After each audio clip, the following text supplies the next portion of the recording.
They were designed to be the best. They met enemies face to face, endured tragedies and enjoyed victories. They went down in history due to the bravery of their crews. They are the ships that deserve to be called naval legends.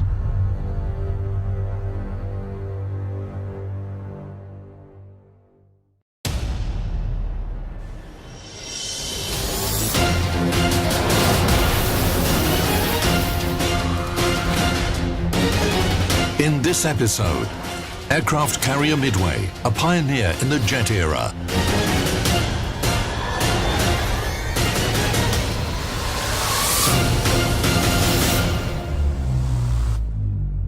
The USS Midway was an engineering marvel when it was commissioned right at the end of World War II. It took 5 years to design, 90 tons of blueprints, only 17 months to build.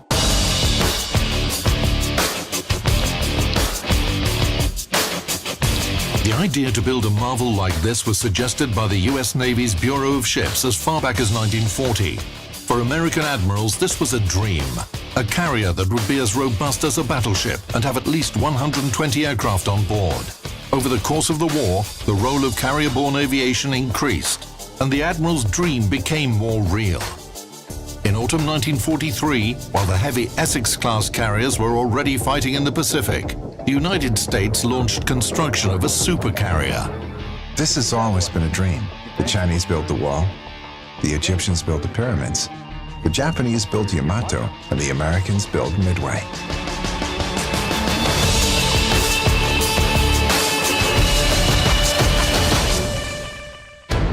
Commissioned on September the 10th, 1945, aircraft carrier Midway was the lead ship of her class.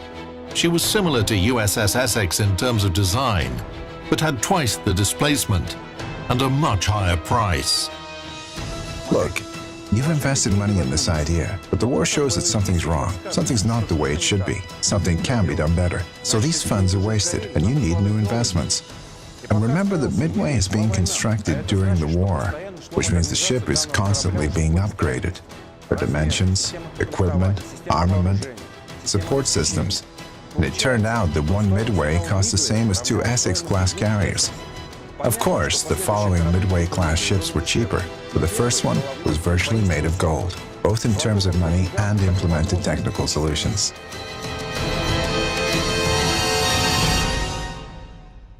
Specifications of aircraft carrier Midway. Length, about 968 feet. Beam, 135 feet. Total displacement, about 60,000 tons. The power plant consisted of 4 turbines and 12 boilers, which produced 212,000 horsepower and allowed the huge carrier to produce a speed of 33 knots. As compared to its predecessors, Midway boasted imposing armor. No American carrier had ever been protected so well. Flight deck, 3.5 inches. Conning tower, 3.5 to 6.5 inches. To improve the ship's stability, her armor belt was different on her port and starboard side, 7.6 and 7 inches thick respectively. Armament. The ship was equipped with the most advanced versatile guns ever used in aircraft carriers. These were 18 5-inch Mark 16 guns in single mounts, designed for Montana-class battleships. The aircraft carrier also had 21 quadruple Bofors 1.57-inch guns and 20 coaxial Oerlikon 0.79-inch cannons. Midway was designed to carry 136 aircraft, such as Vought F-4U Corsair fighters, Grumman F-6F Hellcat fighters, Curtiss SB-2C Helldiver dive bombers, cruising range 15,000 miles at 15 knots. Midway was so much better than all other US Navy attack carriers, such as USS Essex and USS Saratoga, that it was distinguished as a new type, battle carriers. And only missed the war by 1 week. Many of the lessons learned from that war were incorporated here on Midway. This was the first American carrier with a steel flight deck instead of a wooden flight deck. The advantages of a steel-armored deck were evident. It minimized the impact from direct hits and fires, while the damage control party could deal with the rest. We're here in Damage Control Central, one of the most important compartments in the ship, right in the middle of the ship. It was here that emergency decisions were made when there was a fire, when there might have been an electrical short. This is where sailors called with an emergency. The damage control officer and sailors here had to make key decisions using phones to communicate with the rest of the ship. But that could only take place if these young sailors were experts in the blueprints of Midway. Blueprints that were constantly changing as the ship was modified and modernized. They would provide the information to the damage control officer to make the key decisions, and then he would call the captain 14 decks up in the bridge to keep him advised. A very, very important place here on the USS Midway. Making the carrier's survivability as high as possible wasn't just the paranoia of American shipbuilders. By the middle of the war, the Japanese Air Force had destroyed several US carriers.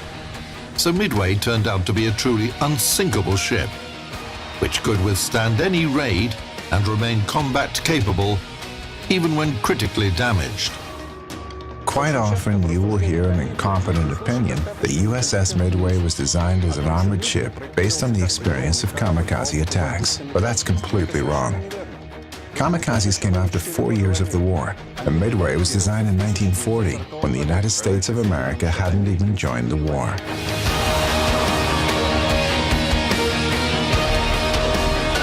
Midway could withstand a hole in its hull 300 feet long below the waterline and yet still be able to operate because of the way it was designed. There wouldn't be very much flooding and it could continue its mission. So this was a ship that was a true pioneer when it came to armament and being able to withstand enemy attacks.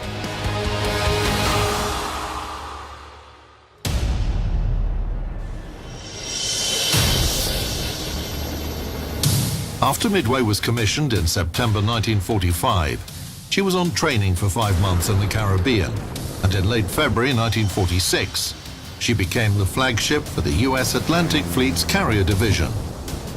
Now USS Midway and thousands of her sailors were to serve in the rough conditions of the North Atlantic. To prepare an aircraft carrier for a month at sea, a week was required to load her with all kinds of supplies. So there would be trailers coming to the carrier all the time and discharging all kinds of stuff.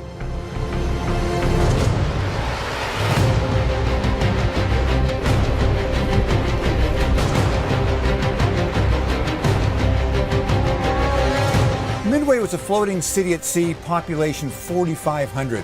Imagine 4,500 sailors all living inside 3 football fields 250 feet apart, in nests of beds like this throughout the ship, in a very difficult environment. They are 3 high, solid steel ship, no air conditioning, no such thing as privacy. Privacy indeed was a distant memory aboard the USS Midway, and yet these are the living conditions that were necessary for 4,000 men.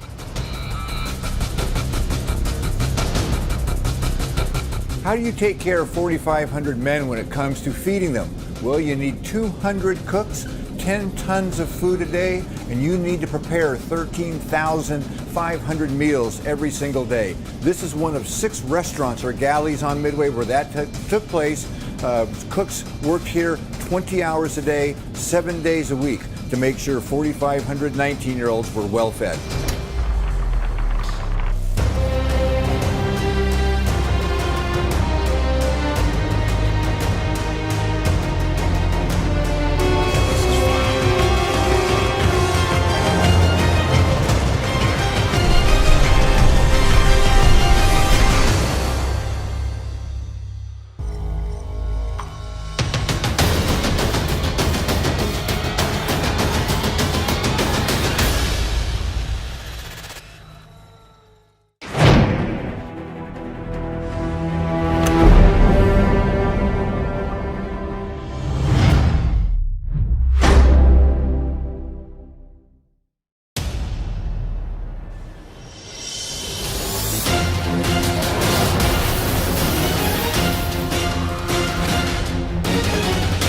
this episode, aircraft carrier Midway, a pioneer in the jet era.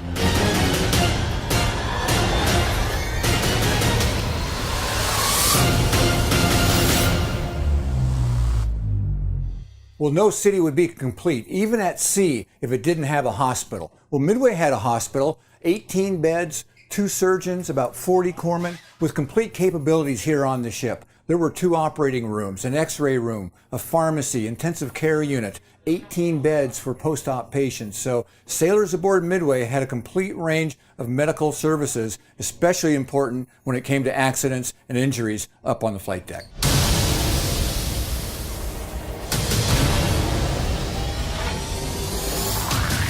There were plenty of such incidents aboard Midway, especially when she began to receive her first jet aircraft.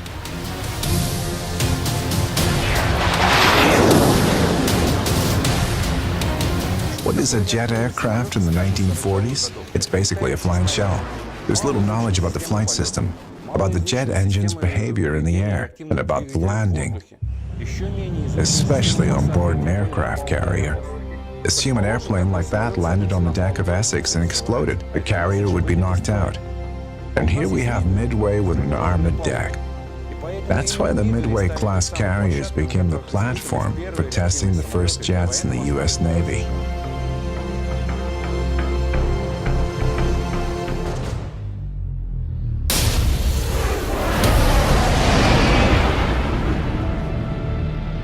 Midway and her sister ships, Coral Sea and Franklin D. Roosevelt, became pioneers in the jet era.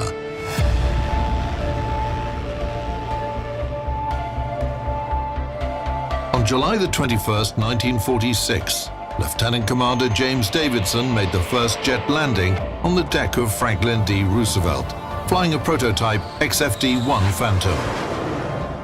In September 1947, USS Midway made the historic launch of a ballistic missile, which was the captured German V-2.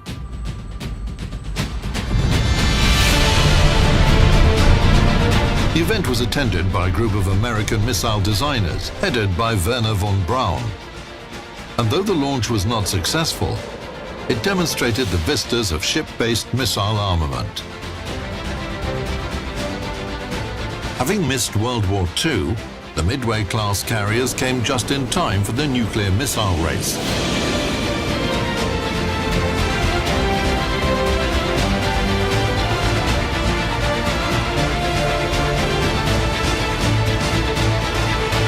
So many things had to be changed on Midway to accommodate jets and get rid of most of the propeller planes. The cannons around the edge of the ship were taken away to reduce weight because they were no longer needed. A second angle deck was added to the ship in the mid-1950s so that there would be a landing area as well as a takeoff to accommodate the faster, more powerful jets. The catapults and the arresting gear wires, they all had to be modernized and strengthened to accommodate jets. So when you're standing aboard Midway, you're standing aboard 47 years of naval aviation, from the beginning of the jet age in the late 1940s all the way through 1991. In 1955, it was decided to modernize Midway to make her adequate for modern challenges. The modernization cost almost as much as her construction in the 1940s and took even more time. But the political situation in the world at the time required constantly increasing attack forces. Midway and her sister ships became the key players of the so-called aircraft carrier diplomacy by regularly visiting regions that were in conflict at that time. Many people are surprised to learn that for most aircraft carriers, on average, they only spend about 10% of their entire life in actual combat. Their primary role is one of deterrence. But if combat is necessary, that's certainly what an aircraft carrier is for. And for the USS Midway, that was primarily during Vietnam. It deployed to Vietnam several times in the mid-1960s and then again in the early 1970s. Around-the-clock flight operations, combat operations took place right here on the flight deck. Midway holds several distinctions during the Vietnam War. Its aviators shot down the first enemy aircraft of the war in the mid-1960s and the last enemy aircraft of the war in the early 1970s. So the USS Midway played an important role in Vietnam, both in combat and later on, from a humanitarian standpoint, later on in the 1970s.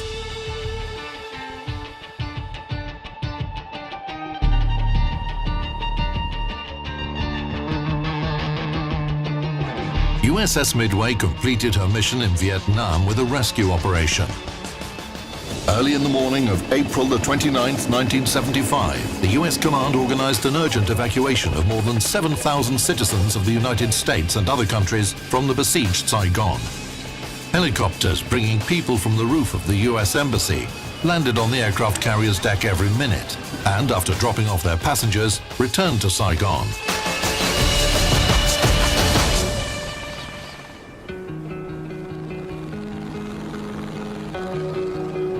In the afternoon, a small single-engine Cessna, with its landing lights lit, appeared over the carrier. With low clouds, rain and winds, it attempted to land on the Midway's deck several times, but without success. The ship was unable to establish radio contact with the aircraft, but on the third approach, the pilot threw out a holster with a note. "Can you move the helicopter to the other side? I can land on your runway. I can fly for 1 hour more. We have enough time to move. Please rescue me. Major Buang, wife and 5 child."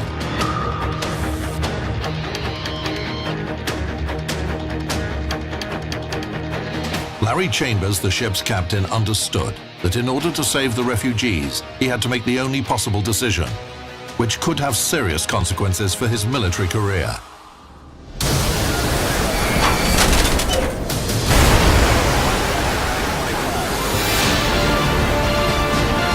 Regardless of the risk of being court-martialed, Chambers ordered the crew to push several helicopters overboard and turn the carrier to make the landing easier for the Cessna.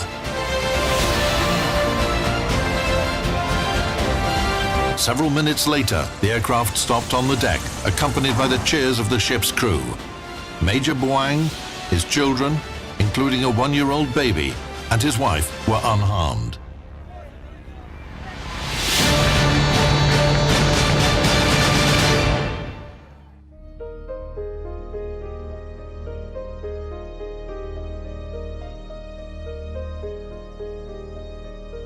Midway-class aircraft carriers, and namely Midway, played an outstanding role in the development of naval armaments. She was laid down as a secondary ship with a powerful aircraft wing. However, she became the most powerful ship in the U.S. Navy. Her further progress made her crucial for the development of carrier jet aviation. As a result, these were the Midways, who became prototypes for all U.S. aircraft carriers that were built later.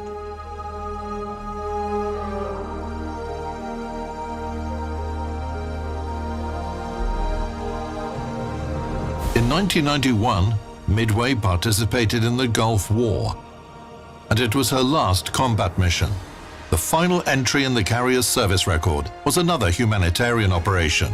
She helped the people of the Philippines and the personnel of the U.S. naval base Subic Bay after the eruption of the Pinatubo volcano on the island of Luzon. Midway served for 47 years, the longest-serving carrier of the 20th century. In that time, more innovations took place, including the angled flight deck, testing autopilot technology that we all benefit from today. It was something that really set the stage for future generations of aircraft carriers that began with the Forrestal in 1955.